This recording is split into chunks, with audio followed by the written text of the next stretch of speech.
not glorified, because I read in many reviews that they are treated as heroes. I mean, in the beginning, Don Johnson says to them, "Hey, that was too much. You put too much steel on them. You put too much steel. Yeah, you put too much steel on them." Then you have at the end when Michael Jai White is buried, and Henry says to him, "Sorry, I had to bury you with these cops." These guys make comments, and I don't see them as being. I think Vince Vaughn postures in front of. I think his character Anthony postures in front of Brett. I think there's very much a subservient. Brett drives. When this happens, he calls the shots. I don't know. For me, I don't know. I never looked at them as heroes, which I think some people do, and other people, people are reacting to that. But I don't think they're heroes. They're not. They're just. But we watch so many movies like Breaking Bad or TV shows where we have anti-heroes, right? But this movie focuses on more conversations in private and what they say behind closed doors, and I don't know. There's just been an interesting reaction towards these two as opposed to murderous, drug dealing psychopaths, which is interesting. Yeah, and I think it's an interesting point you bring up, Mark, because at no point in the movie is it implied or explicitly stated. Don Johnson's not saying, "Oh, Brett, you were a hero. What brought you to this?" There's none of that crap in here because they're not heroes. No. They're just these. Oh man, that's making me that's making me mad for some reason. It's like, who are these idiots out there saying these guys are heroes? I think I felt the same way about Vince Vaughn's character in Brawl and Cell Block 99. I mean, he does horrible things to do the right thing in his eyes, or as much of the right thing is within his power to do. But I would never call his character in Brawl and Cell Block 99 heroic per se. I mean, he rips apart a car and he makes a choice to get in this criminal lifestyle. Well, yeah, and the something that Mike D'Angelo, who also writes for the AV Club, brought up in his review of Brawl and Cell Block 99 is that, Vince Vaughn wrecks the car like for 5 minutes or whatever. Yep. It's a great recreation of the scene, the bonus round from Final Fight. But then he walks into the house that he shares with Jennifer Carpenter. He's totally calm. He's gotten all that out of his system. He sits there, and Mike D'Angelo is like, they talk as equals. And that's something that's really something, I think. But, still, I didn't feel like his character was heroic in that film. I don't feel that Anthony and Brett are heroic in Dragged Across Concrete. Do they? Oh, man. Yeah, it's hard. One of my favorite lines of this decade so far is by Jennifer Carpenter in Brawl in Cell Block 99, where she's cooking food, and Vince Vaughn walks in and goes, "What are you doing?" She's like, "Well, the part that comes between buying the food and eating the food." That's a great line, right? We bring it back to food once again. So much food. And then there's cannibals in Bone Tomahawk. Yep. Well, yeah, that's the original meat. Yeah. Food plays a big part. I think Zahler is really, I don't know, sitting there writing those epic length screenplays. He's got the breakfast special in the to-go box. You're right. Yeah. When all right, so I just brought in the movie so they go to this guy's house. They in the beginning of the movie, the guys, and also let's give props to Noel G. Because he's in. Yes. So he's in Fast and Furious, Training Day, Gamer, Dark Knight Rises, Fresh Off the Boat, Buffy, Old School, Bruce Almighty, SWAT, Furious 7. Basically, he's in every movie. But so he plays this drug dealer that they catch, and they harass his girlfriend in a pretty cruel scene. There's nothing they're mean, and I actually really felt for the actress. I thought she was pretty good in her role. It's a bit of psychological head effery going on there. Yeah. And I felt bad for her, even though they were going to deal drugs to many children. But then they go to this diner afterwards because they want to find this drug so they can go to Burt's and eat. Yeah, Burt's. And I love that scene though, because this waitress walks food over to him, then she walks away, and they get a call into John Johnson's office. He's like, "You box this up?" She's like, you mean the stuff that just walked right over to you? Like, Yes. I love that sassy waitress, and I loved Mel Gibson's response. Another food part. Yeah. Oh, geez Louise. Yeah, I'm No, hungry. it's very food happy. Yeah. And then, I mean, what else is there to really unpack in this movie? I mean, what about the robbery? What a horrible scene. What happens to Jennifer Carpenter?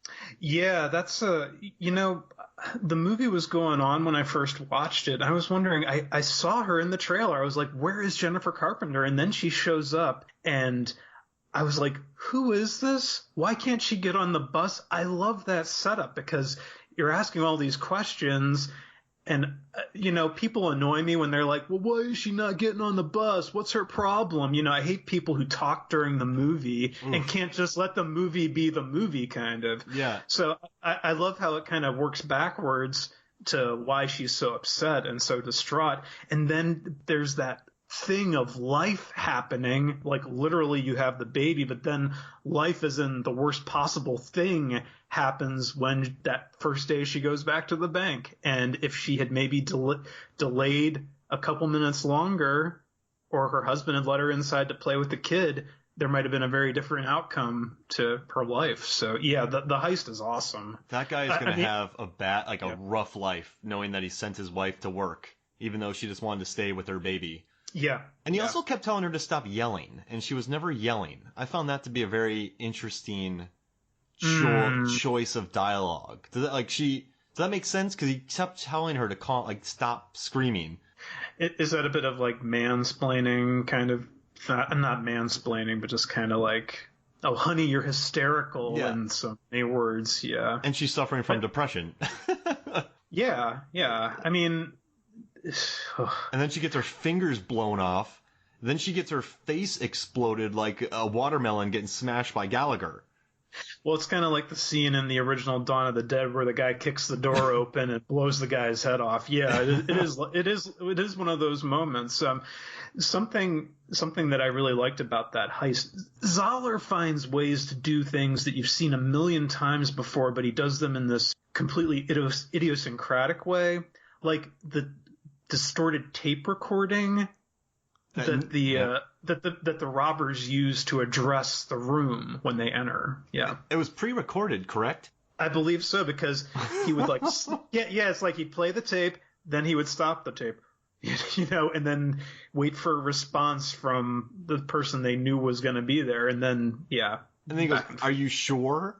Like, you don't sound sure. Like, so he recorded that in advance. Uh-huh. Yeah, like he knew that was gonna happen. Yeah, these are scary villains. They are. Yeah. Oh gosh, and her coworkers seem like the nicest people ever. Yeah, what she goes through is really when she's taken hostage, that's completely awful. Yeah. I want her boss. He is a nice guy. He is totally cool with her taking all that time off, and he just loves having her there. He sort of has a weird, I don't know if this is supposed to be commenting on anything, but he has sort of a weird religious bent to his dialogue. Like he's like, oh, that the heavens have blessed us with your return, or something like that. It's just Fred Melamed is hilarious. He's in Zahler's other films too, but yeah. Yeah, I love that. And then. So the robbery happens, and eventually it becomes a standoff between. So Slim and Muscles, Michael Jai White actually ends up getting killed.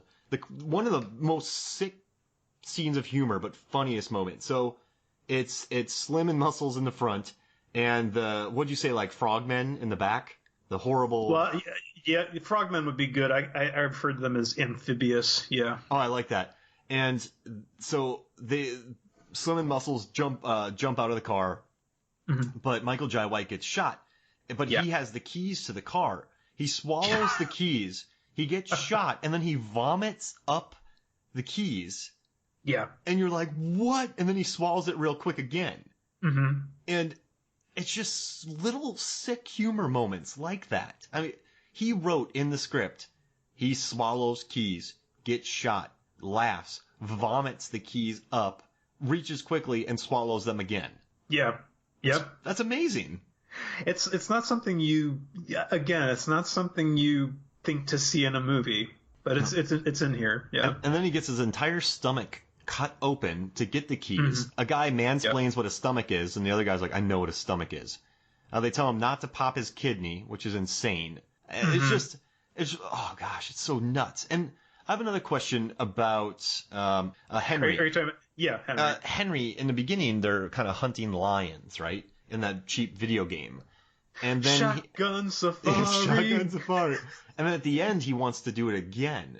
So yeah, is he like a lion killer in the real world? Because he's a good shot.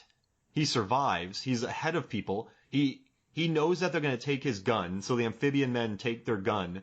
And then he has another one in his seat. Yeah. So is he a lion killer? You know, yeah. I mean, if we're talking figuratively, yeah. I mean, I think, I think what happens to between him and Mel Gibson at the end, certainly, you know, you could quantify the Ridgman character as kind of like this, you know, a lion who's fallen from pride, I guess you could say. But yeah, there's a bit of dialogue at the beginning where he's playing the game with his disabled brother, and he says something like, "Oh, I always thought going on safari was some white people shit," or something like that. And then what does he find himself enmeshed in is this scenario with, you know, where he and the biscuit are the minority, you know, literally. So. Yeah, I don't know. That's a good question, Mark. I was thinking about that, and I don't have an answer, but I was like, hey, that kind of fits.